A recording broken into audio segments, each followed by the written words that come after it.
What is the best business model for selling on Amazon? What's the best strategy? Which strategy should I use? How should I get started on Amazon?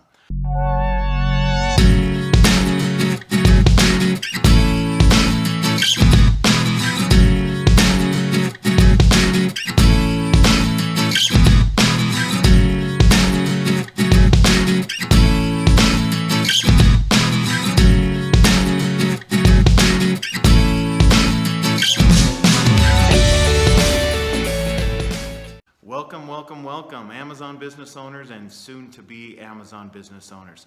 This is Tim with ALGO Online Retail. I want to take a minute to answer a very common question. What is the best business model for selling on Amazon? What's the best strategy? Which strategy should I use? How should I get started on Amazon? So I want to take some time and go through the main business models for selling on Amazon, talk about my experiences in some of those. ALGO Online Retail, our experience in what is successful for most people, what's the best strategy. So I want to start with what I've done. So if we've just met, a little bit about me. My wife and I got started 19 years ago, 2001, with our first website. We had a craft business and we built a website for our crafts. So let's start with this. Selling on Amazon, you can sell your own brand. We call that a white label or private label. Or you can sell other people's brands. We call that wholesale, retail arbitrage. You can do drop shipping. There's a lot of different strategies. So I'm going to start by talking about selling your own brand. Then we'll move over to selling other people's brands, or as we like to call them, name brand products that already exist out there in the marketplace, like Nike and Keurig and Hot Wheels and Mattel products and you know, everything we've all heard of. All right, so let's start with private label. So my wife and I, we got started by selling our own brands. We were making crafts. They were ours. All right, so selling a private label on Amazon. There are a few steps. You have to first acquire the private label. The whole lengthy process of that's for another video. But for right now, I'll just leave it at this. You contact a manufacturer. You say, manufacturer, my name's Tim. I want you to slap my name on this product. And whatever it is, let's just say you make a coffee maker. And so you slap Tim on that coffee maker, Tim's Coffee Maker. All right, so now you have a product. It's your own brand. Fantastic, congratulations. Okay, what do you do with that brand? The next thing you have to do with that brand to sell it on Amazon is you go through a process to getting it on Amazon. You gotta take pictures, you gotta write a description, you gotta produce the page, the listing as we call it. Okay, that's not too hard. Okay, so once that's done though, then what? Then we're talking about the hardest part of this. You then have to market. No one knows Tim's Coffee Maker exists, right? So what do you have to do? You have to market that coffee maker. You have to spend lots of money. Okay, if we add up the cost to get your own private label made, if we add up the cost to market it, to successfully launch and produce a private label, we're talking not thousands of dollars, we're talking hundreds of thousands of dollars to do this the right way. All right, that's why you hear about famous people that launch their own brand and they're killing it, right? Well, guess what? When you got $50 million in the bank, that's a little bit different situation. Okay, private label. So the good news is it's your own brand, you control it. The bad news is lots of money to get that thing started, and then you have to market. You got to do all the marketing. Okay, that's private label. Let's talk about another one. Retail arbitrage. So what is retail arbitrage? Retail arbitrage, the simple explanation is you go to retail stores like Walmart and Target and Best Buy and Costco and you dig through the clearance bins. So you're not selling your own brand anymore, you're now selling name brand products, but where are you buying these name brand products? Not from a wholesaler, from a retail store, brick and mortar store. Now this strategy would be great for kids or people that maybe you're unemployed and you got 40 hours a week to go shopping. Okay, because here's what you do. You drive to Walmart, you walk around that store, and you scan every single thing in every clearance bin in the store. Amazon's made it easy enough by giving you a nice little app that you download to your phone. You scan it on the app.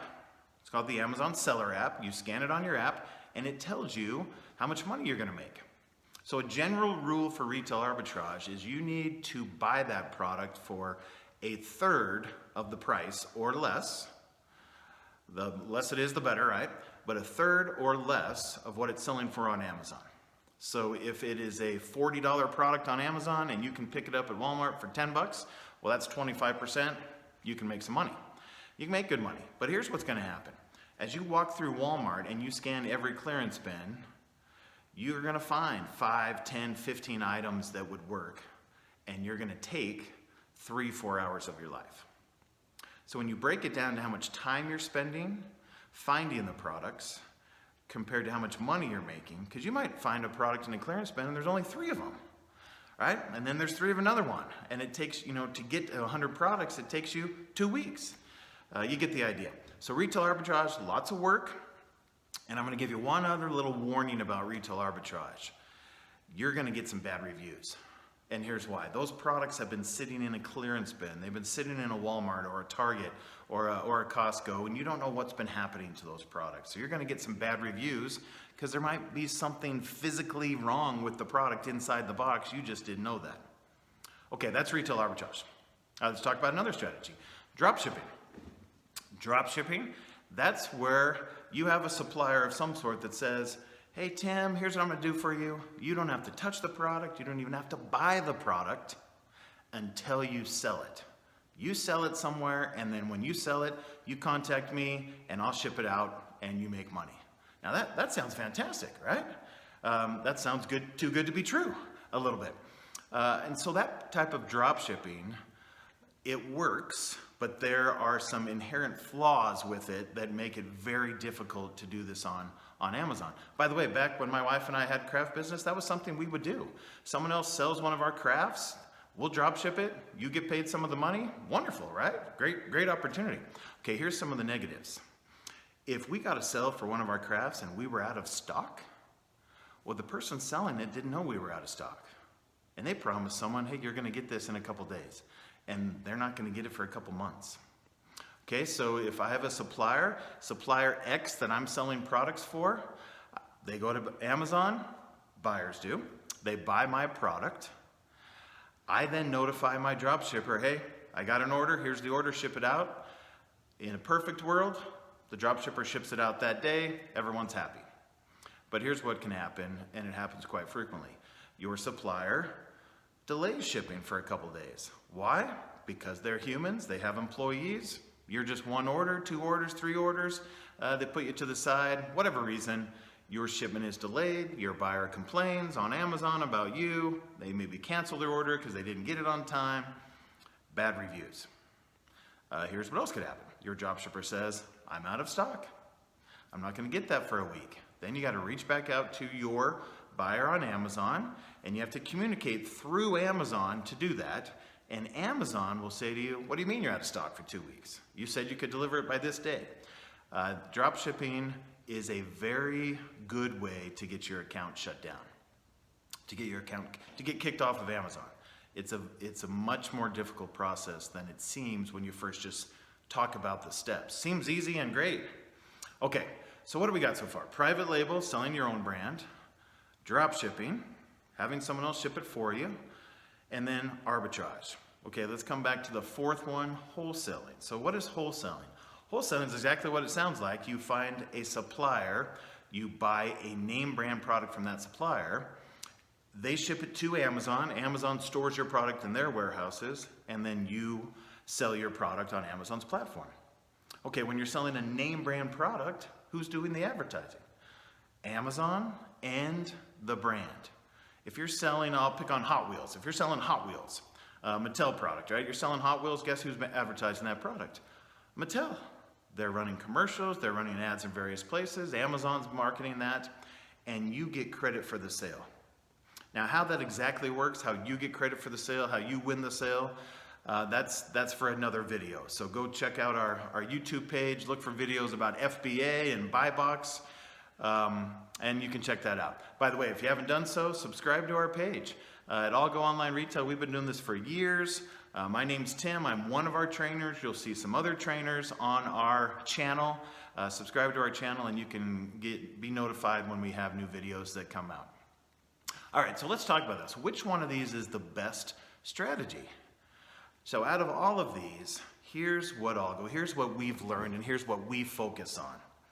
If you can sell name brand products, products that are people are already looking for, they're already going to Amazon, they're clicking add to cart, they're buying that product. I'm sure you have bought on Amazon, you know what I'm talking about. You go to Amazon, you type in Hot Wheels, you type in Keurig coffee maker, you type in Nike, you type in whatever product you're looking for, right? Name brand products, you find the page, you see the picture, you see the price, you see it's going to get you in 1 or 2 shipping days, you click add to cart. Here's the little secret behind the scenes. If you're doing it right, you actually get credit for the sale. You're getting credit for the sale. Again, how that works exactly is for another call, or if you want to learn the details of this situation, click down the page a little bit. There's going to be a link. There's going to be a link to a webinar that I'll be holding in just a few days. So click on that, get registered, and I will see you there. All right, so what we've learned at ALGO is wholesale. Here's the steps. Buy low from an authorized supplier that can give you permission to sell those name brands. Buy low. Step 2, sell high. Raise that price on Amazon's platform and sell them 1 order at a time. And then step 3, sell name brand products. That's the key to this whole situation. When you sell name brand products, people are already going to Amazon, they're already looking for those products, they're finding them, and you're getting credit for the sale when you follow those 3 steps. By the way, we didn't invent this business model. ALGO, we didn't invent this business model. I don't know who did. It's been around for 1,000 years. Buy low, sell high, sell name brand products. That's what Walmart is doing. That's what Target is doing. That's what Best Buy.